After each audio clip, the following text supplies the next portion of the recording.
کہ میں اپنے والد گرامی کے پاس بیٹھا ہوا تھا ان کے کمرے میں.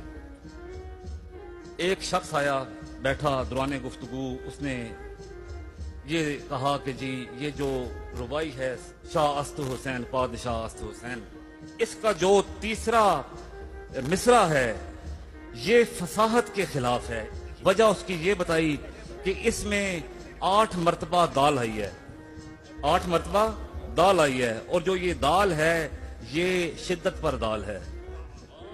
اس سے 8 مرتبہ پڑھنے سے سر داد نہ داد دست در دست یزید, اسے پڑھنے سے زبان کو مشکل پیش آتی ہے.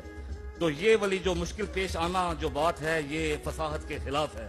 ابا جی کہتے ہیں کہ حضرت خواجہ اجمیر نے یہ اصل اس مقام کی طرف نشاندہی فرمائی کہ مشکل کام جو حضرت امام حسین پاک نے کربلا میں کردار اپنا ادا کیا, جو کردار وہاں ادا کیا, جو قربانیاں وہاں پیش کی, انہیں زبان سے کہنا بھی آسان نہیں.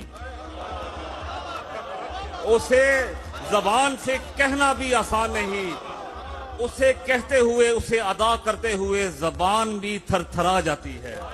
سر داد نہ داد دست در در در دست یزید, دیکھیں اب میری بھی تھر تھرا گئی زبان.